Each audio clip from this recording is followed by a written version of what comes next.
ஓம் சாந்தி. 4/10/2025 காலை முரளி. முரளியின் சாரம். பாபா சொல்கிறார், இனிமையான குழந்தைகளே, சிறந்ததிலும் சிறந்தவர்களாக ஆவதற்காக சுயம் பகவான் உங்களுக்கு சிறந்த வழியை அளித்து கொண்டிருக்கின்றார். அதன் மூலம் நீங்கள் நரகவாசியிலிருந்து சொர்க்கவாசியாக ஆகிறீர்கள். கேள்வி: தேவதையாகக்கூடிய குழந்தைகள் விசேஷமாக எந்த விஷயங்களில் கவனம் செலுத்த வேண்டும்? பதில்: ஒருபோதும் எந்த விஷயத்திற்கும் கோபப்படக்கூடாது. முகத்தை பிணம் போல் ஆக்கிக்கொள்ளக்கூடாது. யாருக்குமே துக்கம் தரக்கூடாது. தேவதையாக ஆக வேண்டுமென்றால் வாயிலிருந்து எப்பொழுதும் மலர்கள் போன்ற சொற்கள் வெளிப்பட வேண்டும். முள் போன்ற அல்லது கற்கள் போன்ற சொற்களை பேசுகிறார்கள் என்றால் கல்லாகவே இருந்து விடுவார்கள். மிகவும் நல்ல குணங்களை தனக்குள் தாரணை செய்ய வேண்டும். இங்கேயே சர்வகுண சம்பன்னராக, அதாவது அனைத்து நற்குணங்களும் நிரம்பியவராக ஆக வேண்டும். தண்டனை வாங்கினீர்கள் என்றால் பிறகு நல்ல பதவி கிடைக்காது. ஓம் சாந்தி. புதிய விஸ்வம், அதாவது புதிய உலகத்திற்கு அதிபதியாக ஆகக்கூடிய ஆன்மீக குழந்தைகளுக்கு ஆன்மீக தந்தை வந்து புரிய வைக்கின்றார். தந்தை எல்லையற்ற ஆஸ்தியை தர வந்துள்ளார் என்பதை குழந்தைகள் புரிந்திருக்கிறார்கள். நாம் தகுதியுடையவர்களாக இருக்கவில்லை.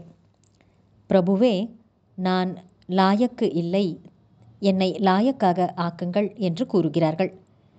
நீங்கள் மனிதர்களாக இருக்கிறீர்கள். இந்த தேவதைகள் கூட மனிதர்கள்தான். ஆனால் இவர்களுக்குள் தெய்வீக குணங்கள் இருக்கின்றன என்று தந்தை குழந்தைகளுக்கு புரிய வைக்கின்றார். இவர்களுக்கு உண்மையிலும் உண்மையான மனிதர்கள் என்று கூறுவார்கள். மனிதர்களுக்குள் அசுர குணங்கள் இருந்தால் அவர்களை இன்ஹியூமன், மனித அபிமானமற்றவர் என்று கூறப்படுகிறது. நடத்தை மிருகங்களைப் போல் ஆகிவிடுகிறது. தெய்வீக குணங்கள் இல்லை. எனவே அதற்கு அசுர குணம் என்று கூறப்படுகிறது. இந்த தேவதைகள் சத்தியகத்தில் கூட காரியங்களை செய்கின்றார்கள். ஆனால் தூய்மையற்ற செயல்கள் எதையும் செய்வதில்லை. அவர்களிடம் தூய்மையான குணங்கள் உள்ளன. சீச்சி என்ற செயல்களை செய்யாதவர்கள்தான் சொர்க்கவாசி ஆகிறார்கள்.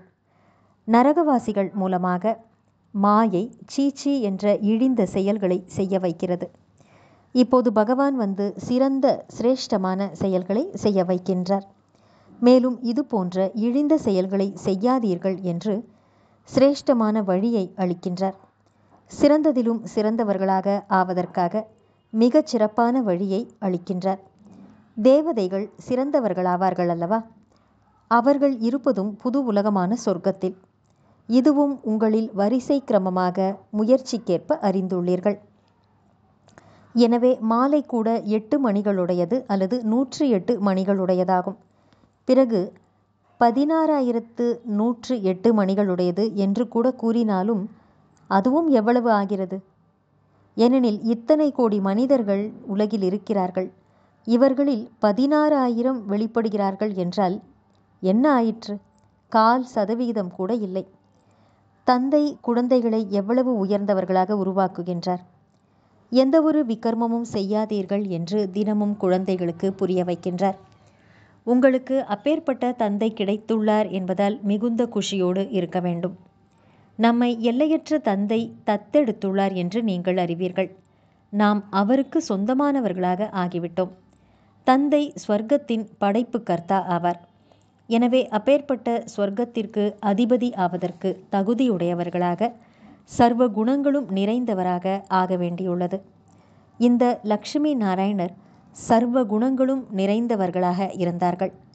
இவர்களுடைய தகுதியுடைமைக்கு மகிமை பாடப்படுகிறது. பிறகு 84 பிறவிகளுக்கு பின்னர் தகுதியற்றவர்களாக, லாயக்கில்லாதவர்களாக ஆகிவிடுகிறார்கள். ஒரு பிறவி கூட கீழே இறங்கினார்கள் என்றால் சிறிதளவு கலை குறைந்து விட்டது என்று பொருள். இதுபோல மெல்ல மெல்ல குறைந்து கொண்டே போகிறது.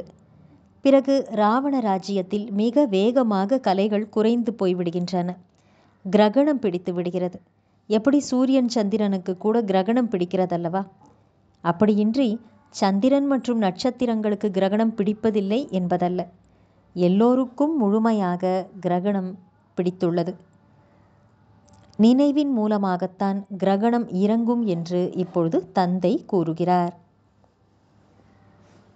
நல்லது. தாரணைக்கான முக்கியமான சாரம். 1. வாயிலிருந்து ஞான ரத்தினங்களை வெளிப்படுத்துவதற்கான பயிற்சி செய்ய வேண்டும்.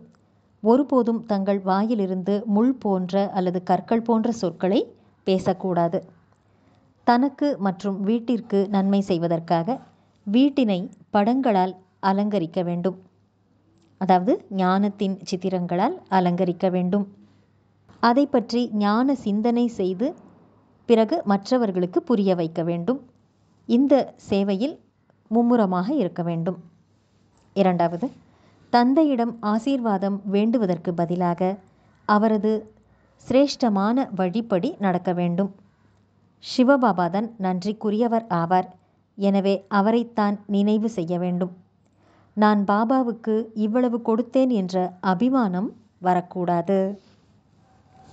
வரதானம். தந்தைக்கு சமமான நிலையின் மூலம் நேரத்தை நெருக்கத்தில் கொண்டு வரக்கூடிய தத்தத்துவம் என்ற வரதானத்தை பெற்றவர் ஆகுக. விளக்கம். என்னுடையது என்பதை அழிப்பது என்றால் தந்தைக்கு சமமான நிலையில் நிலைத்திருந்து நேரத்தை நெருக்கத்தில் கொண்டு வருவதாகும். எங்கே தன்னுடைய தேகத்தில் மற்றும் தன்னுடைய ஏதாவது ஒரு பொருளில் என்னுடையது என்ற உணர்வு உள்ளதோ அங்கே தந்தைக்கு சமம் ஆவதில் சதவிகிதம் ஏற்படுகிறது. சதவிகிதம் என்றால் குறைபாடு. அப்படிப்பட்ட குறைபாடு உள்ளவர்கள் ஒருபோதும் பர்ஃபெக்டாக ஆக முடியாது.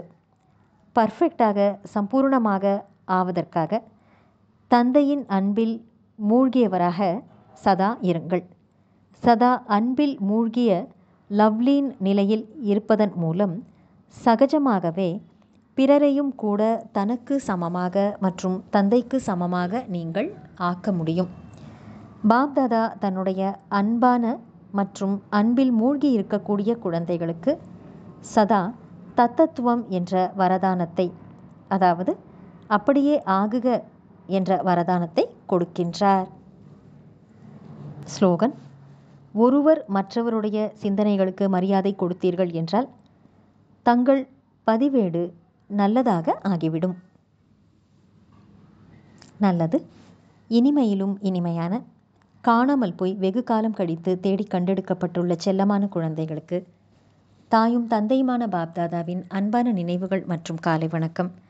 ஆன்மீக குழந்தைகளுக்கு ஆன்மீக தந்தையின் நமஸ்காரம். ஆன்மீக தந்தைக்கு ஆன்மீக குழந்தைகளின் நமஸ்காரம். அவ்யக்த சமிக்கை. தனக்காகவும் மற்றும் அனைவருக்காகவும் மனதின் மூலமாக யோகத்தின் சக்திகளை பயன்படுத்துங்கள். மனசா சேவை செய்வதற்காக மனம் மற்றும் புத்தி வீணானதை யோசிப்பதிலிருந்து விடுபட்டிருக்க வேண்டும். மன்மனாபவ என்ற மந்திரத்தின் சகஜமான சுரூபமாக ஆக வேண்டும். எந்த சிரேஷ்டமான ஆத்மாக்களின் மனம், அதாவது சங்கல்பம் சிரேஷ்டமாகவும் மற்றும் சக்திசாலியாகவும் இருக்குமோ, சுப பாவனை மற்றும் சுபமான விருப்பம் உள்ளதாக இருக்குமோ, அவர்கள் மனதின் மூலம் சக்திகளை தானமாக கொடுக்க முடியும். நல்லது. ஓம் சாந்தி.